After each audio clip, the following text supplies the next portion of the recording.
అందరికీ నమస్కారం. ఎన్నికల్లో డబ్బే అతి ప్రధానమైంది మన అందరికీ తెలుసు. సో ఎన్నికల దగ్గర పడుతున్న కొద్దీ రాష్ట్రంలో అనేక ప్రాంతాల్లో నోట్ల కట్టలు అయితే బయటపడుతున్నాయి. తాజాగా ఇప్పుడు నెల్లూరు సిటీలోనే కాదు, ఉమ్మడి నెల్లూరు జిల్లాలో పలు ప్రాంతాల్లో దాదాపుగా 12 కోట్ల రూపాయల 46 లక్షలు అయితే బయటపడినట్టుగా అయితే తెలుస్తుంది. ఆల్రెడీ నిన్న మనం ఒక వీడియోలో మాట్లాడుకున్నాం. దాదాపు 30 కంటైనర్లను అయితే కేంద్ర భద్రతా బలగాలు కడప ప్రాంతంలో ఆపాయి. ఖచ్చితంగా అందులో డబ్బు ఉంటుందనే అనుమానం ఉంది, లేదా వాల్యూ అయిన వస్తువులే ఉండుంటాయనే అనుమానం ఉందని చెప్పి మనం ఆల్రెడీ మాట్లాడుకున్నాం. అయితే చాలామంది డబ్బు ఉంటాం మీరు చూసారా అని చెప్పి చాలామంది కూడా ప్రశ్నించడం జరిగింది. సరే, డబ్బు ఉందో లేదో చెప్పాల్సింది ఆపినటువంటి అధికారులు చెప్పాలి. అది మీరు వెళ్ళి చూసేది కాదు. బట్ ఇప్పుడు నెల్లూరు సిటీలో మాత్రం కోట్ల రూపాయల నోట్ల కట్టలు బయటపడ్డాయి. వాటిని బహిరంగంగా నేనైతే చూశాను, మీరు కూడా చూడొచ్చు. ఎందుకంటే స్వయంగా పోలీసులే ఆ బయటపడ్డ కోట్ల రూపాయల నోట్ల కట్టల మొత్తాన్ని కూడా ఇదిగో ఇలా పేర్చారు, పెద్ద టేబుల్ మీద పేర్చి బయట పెట్టడం జరిగింది. నిన్న ఉమ్మడి నెల్లూరు జిల్లాలోని 2 నియోజకవర్గాల్లో దాదాపుగా 5-6 ప్రాంతాల్లో రైడ్స్ చేస్తే 12 కోట్ల 46 లక్షల రూపాయలు బయటపడ్డాయి. ఇందులో సింగిల్ రూపీకి కూడా ఎక్కడా లెక్కలేదు. మరి ఎన్నికల సమయంలో ఇంత డబ్బు ఎక్కడి నుంచి వచ్చింది? వాస్తవానికి 14 మంది ఈ అమౌంట్ తరలిస్తూ పట్టుబడితే వారందరినీ కూడా స్టేషన్ బెయిల్ మీద వదిలేశారు.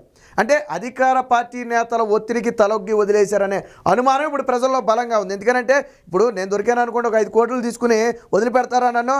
దీనికి లెక్క చెప్పు, నువ్వు ఎక్కడి నుంచి తెస్తున్నావు, ఎక్కడికి తీసుకెళ్తున్నావు, నీకు ఎవరు ఇచ్చారు ఈ సొమ్ము, దీని వెనక కథ ఏంటి అని నిలదీస్తారు కదా. అలాగే 12 కోట్లకు సంబంధించి కూడా నిలదీయాలి కదా. 14 మంది ఉన్నారు. మరి వారిని స్టేషన్ బెయిల్ మీద వదిలేశారు. వారిని విచారించి వదిలేశారా, విచారించకుండా వదిలేశారా, పోలీసులకే తెలియాలా. ఆ నిధులు ఎక్కడి నుంచి వస్తున్నాయి, ఎవరికి చేరవేస్తున్నారు అనే విషయాలు ఇప్పటివరకు చెప్పలేదు. అది అన్నీ కూడా నోట్ల కట్టలన్నీ కూడా సీల్ నోట్ల కట్టలు. అంటే మనం బ్యాంకు నుంచి తీసుకొచ్చినప్పుడు ఉంటాయి చూడండి, అన్ని సీల్ కట్టలు ఉంటాయి.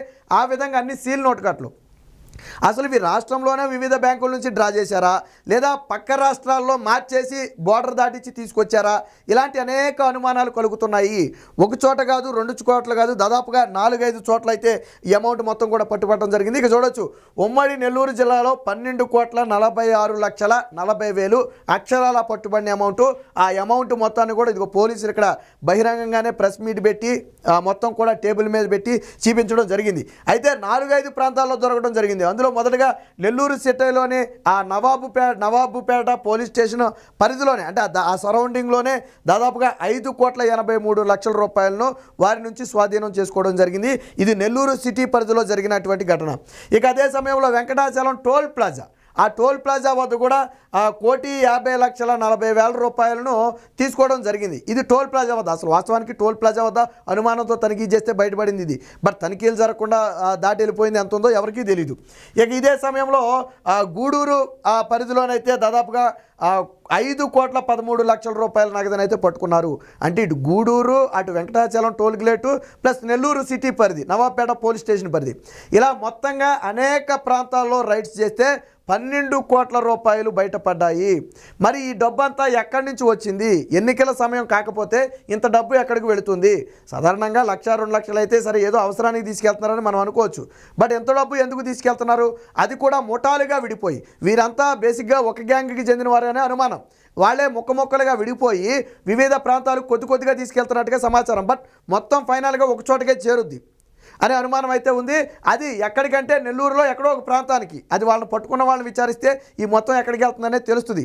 అలాగే ఎక్కడి నుంచి వచ్చిందనేది కూడా తెలుస్తుంది. వివిధ బ్యాంకుల నుంచి కన్నా డ్రా చేసి ఉంటే, ఇంత మొత్తంలో బ్యాంకుల నుంచి డ్రా చేస్తే అది కూడా ఆధారాలతో సహా పట్టుకోవచ్చు.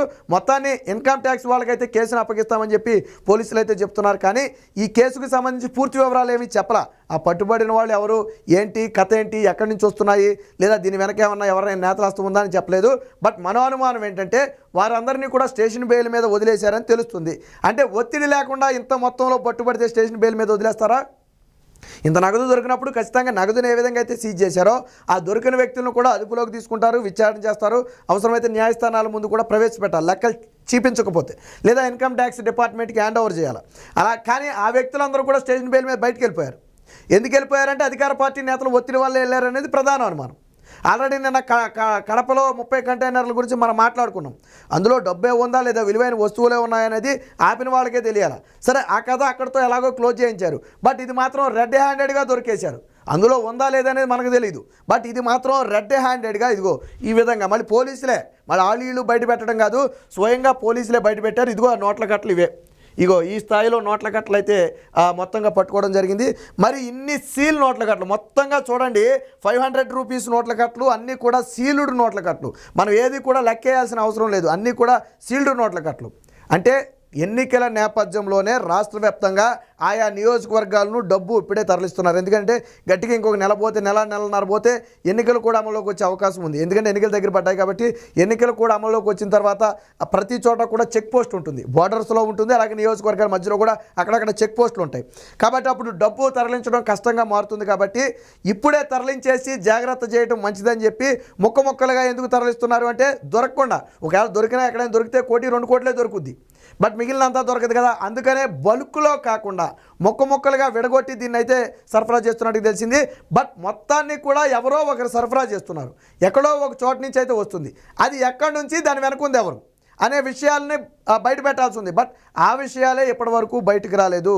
లెక్కాపత్రం లేకుండా కోట్ల రూపాయలు ఎవరు పట్టుకుని వెళ్ళే ప్రయత్నం చేయరు.